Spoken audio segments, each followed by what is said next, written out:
Bonjour à tous et bienvenue dans le 18h aujourd'hui du 7 mai 2015. Aujourd'hui, notre programme tient en 3 mots.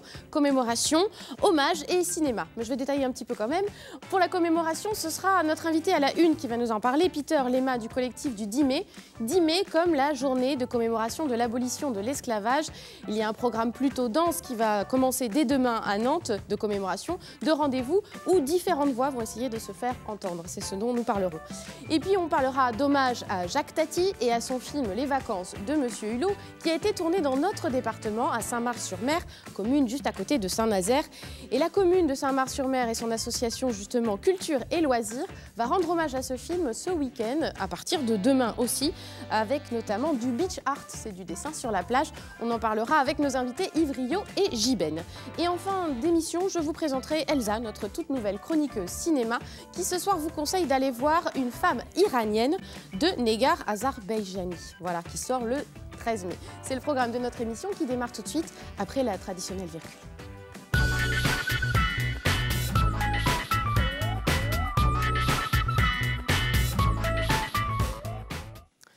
Dans quelques jours, nous serons le 10 mai, c'est la journée de commémoration de l'abolition de l'esclavage. À Nantes, forcément, cette date a un écho particulier et aussi un traitement particulier et pluriel. C'est ce dont nous parlons ce soir avec Cécile Petitdent. Bonsoir. Bonsoir Anne-Lise. Et avec notre invité Peter Lema. Bonsoir. Bonsoir. Référent principal du collectif du 10 mai, qui organise aussi donc, des rencontres historiques qui ont lieu demain et après-demain à Nantes, principalement à la gare de l'État et au parc des Chantiers.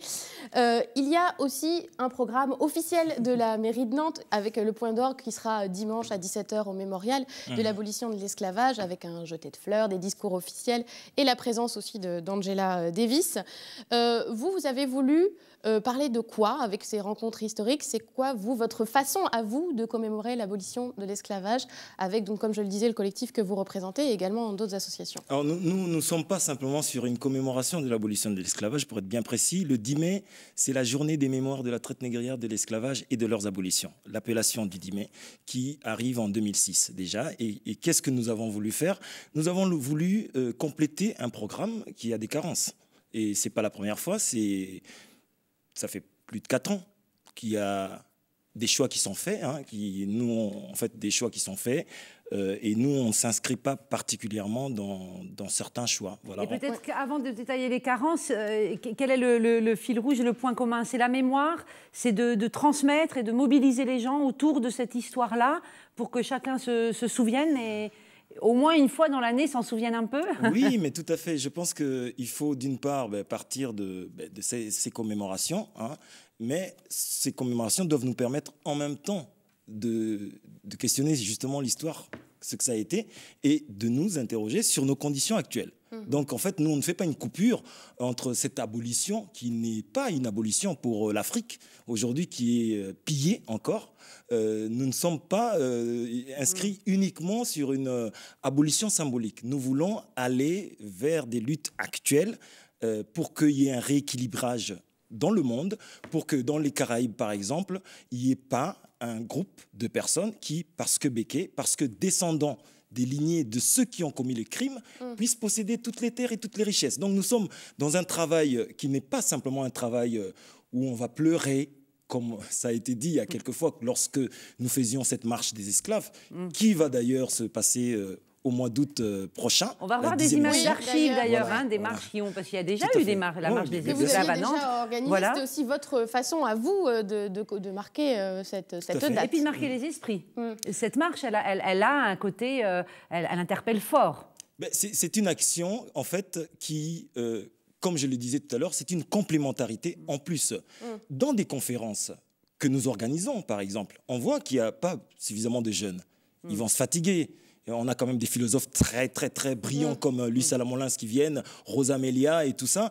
Les gamins, ce n'est pas complètement de leur âge. Donc, nous avons décidé de mettre en place des outils pédagogiques différents pour transmettre l'histoire, justement.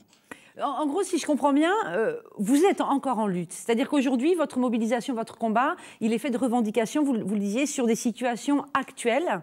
Et selon vous, il y a un lien avec cette histoire terrible de l'esclavage que l'on connaît et dont on commémore l'abolition. Mais vous dites, en fait, tout n'est pas tout à fait fini, c'est ça, en fond, c'est très politique. On est tous d'accord. Vous savez très bien que nous avons une ministre de la Justice qui, en 2014, a été traitée comme on sait. Et on n'a pas vu un grand mouvement. Il y a eu quand même des mobilisations. Je vous dis que c'était assez timide. Okay, donc, il y a une ministre comme ça. Il y avait Madame Kyenge en Italie. Nous avons des cas à Ferguson. Donc, ça touche une catégorie des gens.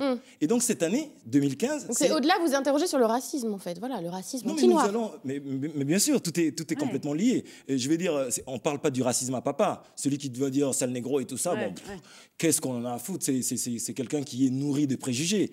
Nous allons nous essayons d'atteindre justement le racisme qui est complètement dans le système, dans les machines. Quasi organisé. Ben, tout à fait, parce qu'il n'y a aucun enfant, blanc, noir, chinois, quelles que soient les origines, qui n'est raciste. Et qu'est-ce qui fait que décennie après décennie, il y a des choses qui se reproduisent? C'est parce que cette maladie n'a pas été soignée, ça a été soigné avec du Doliprane. C'est un cancer, il faut une chimie. Il faut y aller plus lourd.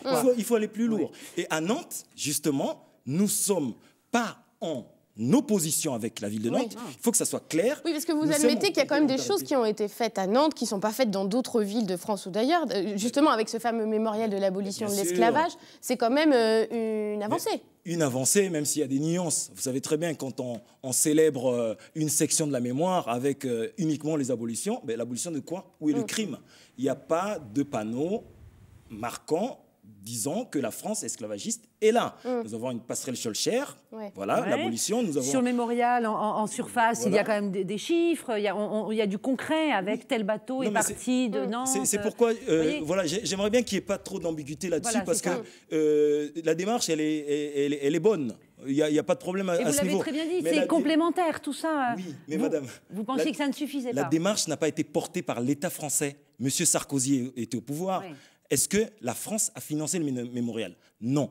Ça veut dire que le 10 mai, nous connaissons des élus qui ne connaissent même pas cette date du 10 mai. Ça veut dire que rien n'a été... Il n'y a pas un travail qui est fait. Lorsqu'on a un mémorial qui est vandalisé, comme au mois de janvier, il y avait combien de personnes qui étaient là? Parce que justement, ce n'est pas que ça n'intéresse pas les gens, c'est parce que tout est verrouillé et que cette mémoire est gérée par une bourgeoisie et qu'on disqualifie un certain nombre de gens en disant que c'est des extrémistes, ainsi de suite. Donc, nous ne sommes pas pour nous ne baissons pas notre froc, nous ne sommes pas pour une parole unique, pour un parti unique, nous sommes pour une expression plurielle. Pour une expression plurielle, d'où la naissance des actions comme la marche. Et chacun peut s'y retrouver, faire son choix. On peut à la fois être à la marche et à la fois aller voir Angela Davis. Non, mais attendez. Non, mais juste, il faut qu'on termine parce que c'est fini. Angela Davis, moi, elle nous a fait des dédicaces, on la connaît. Mais on ne veut pas voir Angela Davis light, voilà, en fait. Hein. Nous, c'est celle qu'on connaît, qu'on aimerait voir. Donc, on ne veut pas qu'on nous Elle ne devrait pas être trop muselée quand même, donc je pense que ça devrait aller. Elle ne sera pas muselée, elle aura quelques éléments à cela. Mais juste pour finir, c'est que cette mémoire, cette lutte pour la reconnaissance en 2001 de l'esclavage comme crime contre l'humanité, qui s'ensuit en 2006 avec cette journée du 10 mai, fait que, malheureusement, depuis quelques années, ceux qui gèrent les fonds des Nantais, c'est parfois des associations qui font du service. Et les structures qui travaillent au fond sont complètement disqualifiées. Donc, le programme, pour faire plus simple... c'est plus du tout le temps, parce qu'on n'a plus du tout de temps. C'est rendez-vous, c'est vendredi, demain, à partir de 13h. Nous aurons Luc Salamolins, nous aurons de très brillants conférenciers qui s'y connaissent, sur le Code Noir notamment. Youssouf Tata Cissé, qui est le premier à nous faire connaître la charte du Mandé. Mais stop. Fin de partie, vendredi et samedi. On peut retrouver évidemment le programme sur vos sites collectifs du 10 mai, vendredi et samedi. Il y aura aussi des animations, des musiques, des lectures du slam. Et dire que le site a été, heureusement que vous êtes là, le site a été malheureusement neutralisé avant-hier, et c'est la raison pour laquelle nous avons lancé une conférence de presse. C'est pour dire que c'est pas une histoire de bisounours, hein, mais je ne vous cache pas que pour mener ce genre d'action, il y a des menaces. Il y a des menaces, voilà. En tout cas, on a donné les informations et on invite tout le monde à aller s'informer. Merci beaucoup d'avoir été avec nous. Merci Cécile. À tout à l'heure. Pour votre accueil.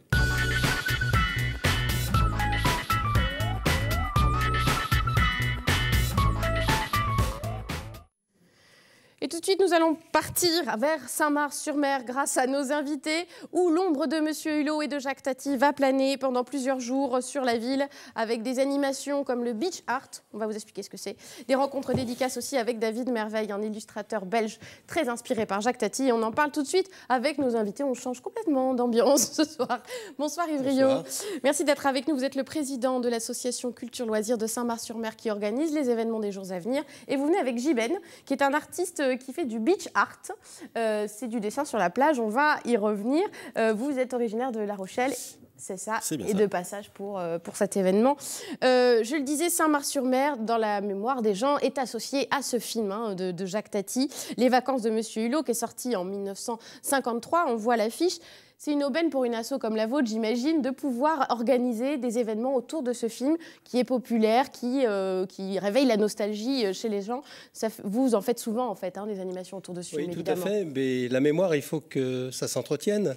Il faut la renouveler de temps en temps parce qu'on s'était rendu compte que, malgré tout, les gens finissaient par ne pas oublier. On ne peut pas l'oublier, mais ça finissait par s'atténuer, en fait. Donc, quand on a fêté les 60e anniversaire de la sortie du film, donc on a marqué 2013, le coup. En 2013, oui. Et donc on a fait des choses, on a fait des manifestations, on a mis des cabines sur les lieux du tournage. Enfin, on a fait un certain nombre de choses pour que les gens se rappellent et surtout situent le film et les principaux, les principaux endroits où on était du tournage. Voilà. Parce qu'on connaît très bien la plage de Monsieur Hulot, qui s'appelle d'ailleurs comme ça maintenant. Il y a aussi la statue de Jacques Tati qu'on peut voir sur la rambarde. Je crois qu'on a d'ailleurs quelques images de Saint-Mars-sur-Mer et ce fameux hôtel de la plage qui est toujours en place. Vous savez, vous, comment Jacques Tati a atterri quand même à Saint-Mars-sur-Mer et a eu l'idée de venir tourner son film ici ? Écoutez, oui, on connaît un peu l'histoire, c'est-à-dire qu'il a fait faire aussi le tour des plages de France, sur tout le littoral, du sud au nord, et il cherchait en fait un endroit où tout y était. L'hôtel sur la plage, une petite crique, des rochers, une jetée pour la pêche, enfin, bon, un endroit où il n'avait pas trop de travelling à faire non plus, parce qu'il n'avait pas de gros moyens, mais un endroit qui ressemblait à un cirque, à un demi-cercle, enfin... Voilà, donc il sortait du cirque aussi. Et donc pour lui, c'était l'endroit idéal. Donc il a retenu cet endroit qu'il connaissait un peu parce qu'il était venu quelques temps avant chez des amis à Saint-Nazaire, il paraît, c'est ça. Et donc il a repéré cette plage, il est tombé sous le charme. Vous connaissiez un peu avant d'arriver là à Saint-Mars-sur-Mer ce week-end aussi, où vous allez faire des dessins sur la plage de Monsieur Hulot. Vous connaissiez un peu son univers, Jacques Tati? Alors, j'avoue que j'ai découvert à partir du moment où Yves m'a contacté. Et donc, c'était intéressant pour moi de faire des recherches parce qu'effectivement, quand je suis invité, comme c'est le cas pour ce week-end, des fois, je suis sur des thèmes que je ne connais pas forcément. Là, c'était un petit peu le cas. Donc, je me suis mis dans l'univers. J'ai aussi un petit peu regardé ce que faisait David Merveille, tout ça. L'illustrateur belge qui était aussi invité ce week-end. Dont je me suis inspiré aussi pour faire une silhouette sur la plage notamment, et j'en ferai une autre demain. Qui a réalisé aussi l'affiche qui est au centre de cette table. Alors, je ne sais pas si on peut la voir en définitive, mais voilà, c'est un peu son trait à ce Monsieur Merveille. Vous avez le livre aussi avec vous. On va pouvoir en reparler. En tout cas, nous aussi, on a voulu savoir si les gens connaissaient bien Monsieur Hulot, l'histoire du film et tout ça à Saint-Mars-sur-Mer. Donc, on a interrogé les passants ce matin. C'est notre journaliste Éric Egon qui est allé les voir. Et on va voir qu'il y a des gens qui connaissent un peu mais pas trop et d'autres qui sont vraiment experts, très pointus. On regarde.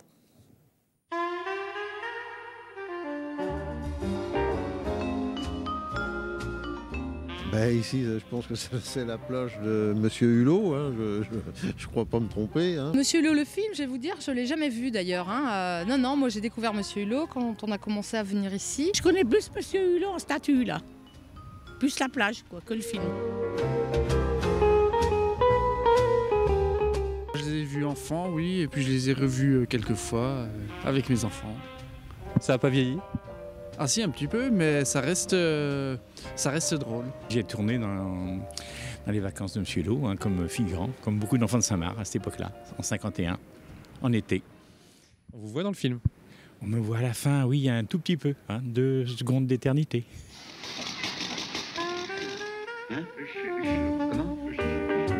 On était là quand Tati a tourné.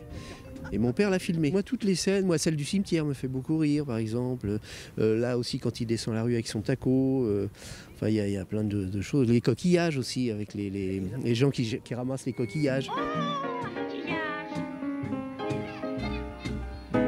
plein d'humour, beaucoup très satirique et surtout très visionnaire du monde tel qu'il devient actuellement, tel qu'il l'avait imaginé, et une certaine nostalgie sur la vie attachée aux traditions, aux souvenirs, à la sensibilité, etc. Voilà, les vacances de Monsieur Hulot à découvrir ou à redécouvrir, hein, mais on voit, c'est vrai que voilà, les gens, il y en a qui connaissent, d'autres un petit peu et d'autres beaucoup, et il y a d'autres qui sont nostalgiques comme on peut le voir. Et donc vous avez décidé aussi de recélébrer ce film-là à travers une forme originale, c'est le beach art. Comment vous allez vous y prendre? Vous allez dessiner la silhouette de Monsieur Hulot, hein, c'est ça, sur la plage à marée basse. D'habitude, vous faites plutôt des arabesques, hein, des grandes figures plutôt. Mais là, c'est un autre exercice. Tout à fait. Donc là, c'est un petit peu différent. C'est inspiré directement des dessins de David Merveille. Donc on a choisi 2 silhouettes pour ce week-end. On en a fait une cet après-midi, on en fait une autre demain.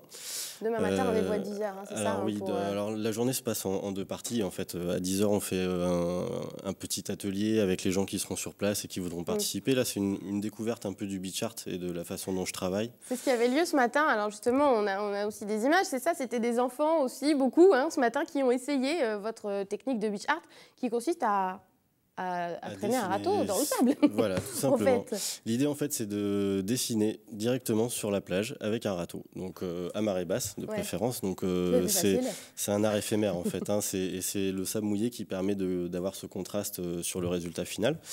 Donc, l'outil principal, c'est le râteau, 2 différentes tailles, éventuellement. Quelquefois, le compas sur des grosses figures géométriques ou des choses qui sont un petit peu plus mathématiques, on va dire. Donc voilà, l'idée c'était de faire découvrir un petit peu aux gens ce que c'était, parce que c'est pas forcément connu de tout le monde, et puis de leur faire mettre un petit peu la main à la pâte aussi. Bah oui, c'est ça. Donc c'est ça. Demain matin, on peut tester, hein, nous soi-même, et puis vous, l'après-midi, vous réalisez donc cette grande silhouette de Monsieur Hulot. Ça doit être assez impressionnant sur la plage de Monsieur Hulot, de dessiner Monsieur Hulot. Ça va être plutôt pas mal. Et puis il y a aussi cet illustrateur, donc David Merveille, que vous faites venir, qui a sorti son livre Monsieur Hulot à la plage aux éditions du Rouer, qui est sorti tout récemment, hein, hier, c'est le 6 mai. Et il sera également présent. Oui, tout à fait. On lui a demandé de revenir à Saint-Marc parce qu'il était déjà venu il y a 2 ans pour une exposition de ses dessins, puisqu'il est le seul autorisé, je dirais, à dessiner Monsieur Hulot, autorisé par les héritiers de Tati, qui sont réunis dans une société qui s'appelle voilà, c'est la mémoire. Voilà le trou. On peut pas vous aider là en plus. Non. Mais bon, on voit l'idée. Qui s'appelle Les films de mon oncle, pardon, excusez-moi. Voilà. Et puis, on lui a demandé de revenir parce qu'il nous avait dit « Je suis dans le décor, c'est extraordinaire. Je vous promets que je ferai un album très rapidement. » Ah oui, donc la promesse de l'album est née déjà à Saint-Marc-sur-Mer. Voilà, il y a 2 ans. Donc là, il revient avec ce livre. Et vous faites aussi tout un tas d'animations autour. On pourra rencontrer bien sûr David Merveille, se faire dédicacer l'ouvrage. Et puis ce livre, le voilà. Et il y aura une expo aussi, des coulisses. De la manière dont il a fait ce livre, comment il dessine, comment il peint. Voilà, et donc il expliquera aussi sa manière de procéder qui est assez atypique. Vous devez le constater, vous en étant à Saint-Marc-sur-Mer, il y a encore des gens qui viennent parce que c'est la plage de Monsieur Hulot, qui sont inspirés encore par l'univers de Jacques Tati, comme David Merveille par exemple, mais peut-être au-delà, il y a encore des gens qui viennent à Saint-Marc parce que c'est le lieu du tournage. Oui, il y a beaucoup de monde qui viennent, et notamment des étrangers, notamment des Anglais, des Américains, des Hollandais et récemment des Japonais, qui s'intéressent à Tati et à Monsieur Hulot, qui est mondialement connu. En fait, peut-être que certains Français ne le connaissent pas très bien, en fait, mais dans le monde, il est très, très, très connu. On en reparle régulièrement, notamment avec ces polémiques de Monsieur Hulot avec sa cigarette ou sa pipe, voilà, qui avait été effacée sur les affiches du métro à Paris, parce que voilà, on ne fume plus aujourd'hui. Donc ça fait reparler toujours de Monsieur Hulot, mais c'est vrai que c'est une figure quand même assez connu dans l'imaginaire français. Bien sûr, et souvent imité, puisqu'on a même un jeune comédien qui, depuis l'année dernière, vient sur la plage, c'est lui-même qui est spontanément... Cyril Guillou, un comédien nantais. Cyril Guillou, oui, voilà, qui lui-même a travaillé le personnage et il apparaît comme ça, il disparaît. Et les gens sont un peu étonnés, ça donne du contenu, ça donne du vivant encore à Monsieur Hulot. Il est toujours là. Il est toujours présent. Il est sur la plage aussi avec Jiben. Ouais. Et il sera là aussi avec David Sous les Merveille. traits, et aussi de Cyril tout Guillou. l'été, puisque déjà, il y a eu plusieurs centaines de bouquins qui ont été déjà, pas retenus, mais que les gens nous disent « Attention, j'espère qu'il y en aura assez pour moi ». Oui, c'est ça. Il y a déjà une liste d'attente. Ouais, Et tout ça, ça suscite vraiment l'engouement. C'est une figure qui sera difficile à réaliser, Monsieur Hulot, enfin, il est difficile à faire. On a fait celle de l'affiche ce matin. Ouais. En fait, la difficulté a plus été par rapport à la matière en elle-même, parce qu'on a un sable un petit peu granuleux, ce qui fait qu'il a séché très vite. Mais, donc c'était un petit peu la course contre la montre pour l'immortaliser, mais ça s'est bien passé. Non, ça se passera très bien demain aussi, il n'y a pas de raison. Sans problème. En tout cas, n'hésitez pas à aller faire un tour sur la plage de Monsieur Hulot demain, après-demain, samedi et dimanche. Enfin voilà, c'est tout le week-end. Il y aura des animations à Saint-Mars-sur-Mer pour se rappeler de ce fameux film de Jacques Tati. Merci beaucoup d'avoir été avec nous pour nous parler de ce rendez-vous. Et puis, vous restez avec nous. On va continuer à parler de cinéma tout de suite avec Elsa.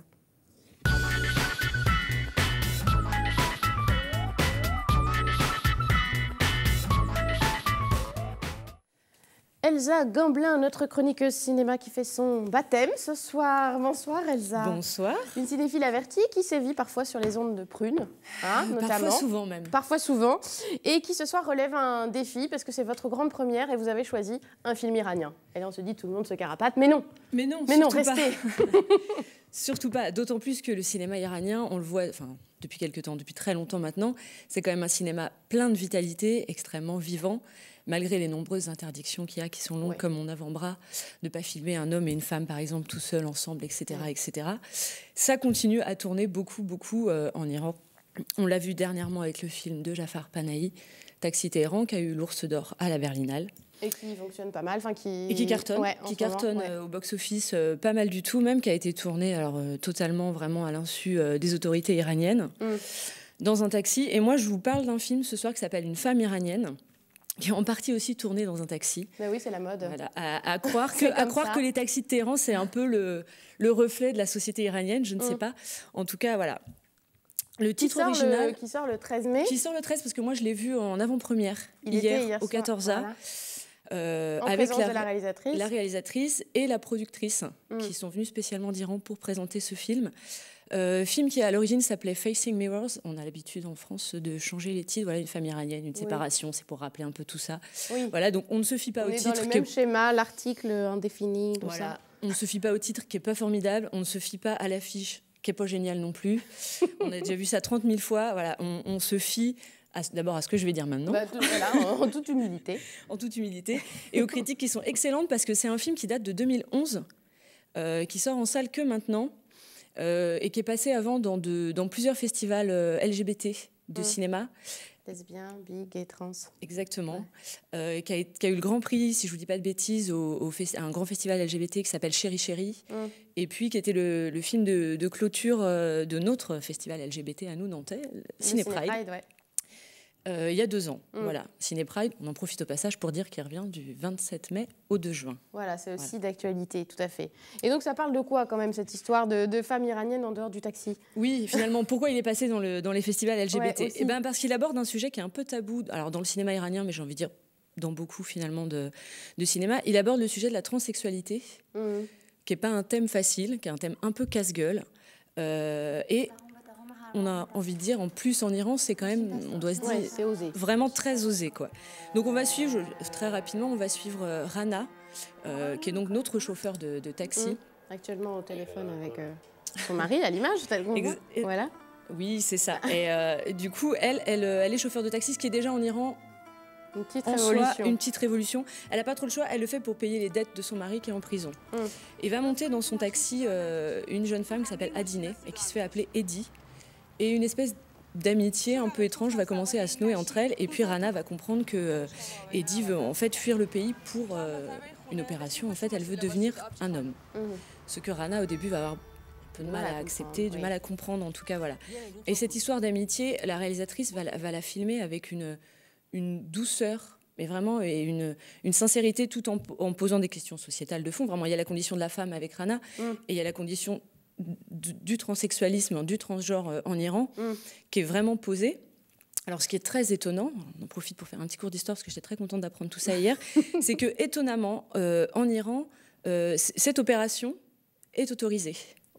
Oui, elle est légale, elle est autorisée par la loi. Et donc, en fait, la productrice nous expliquait hier qu'il y a environ 30 ans, c'est un militaire qui était lui-même pas très bien et qui souhaitait se faire opérer, qui a directement interpellé l'ayatollah Khomeini. Et l'ayatollah Khomeini a déposé une fatwa en disant d'accord, c'est autorisé. Donc, cette opération est autorisée. Incroyable. Par la loi. Après, socialement et familialement, au niveau des traditions, ça passe très mal. Et du coup, elle va nous expliquer ça très bien. Il ne reste que 30 secondes, donc on le recommande. Déjà, ça va super vite le temps sur ce plateau. Il faut dire que ça sort le 13, mercredi prochain. Sort le 13. Et il a été autorisé par de diffusion, y compris en Iran. Voilà, mais ça sortira aussi à Nantes au 14h. Et c'est magnifique. Voilà. Vraiment. Ça vous tente? Oui, pourquoi pas? Oui, bien sûr. Voilà, bon, on ira tous au cinéma. J'ai pleuré. Mercredi. Ah oui, pleuré. ça fait couler votre maquillage. Oh là là. Attention, il faut prévoir les mouchoirs, en tout cas. Merci beaucoup à tous d'avoir été avec nous ce soir et merci à vous de nous avoir suivis. À très vite. Merci.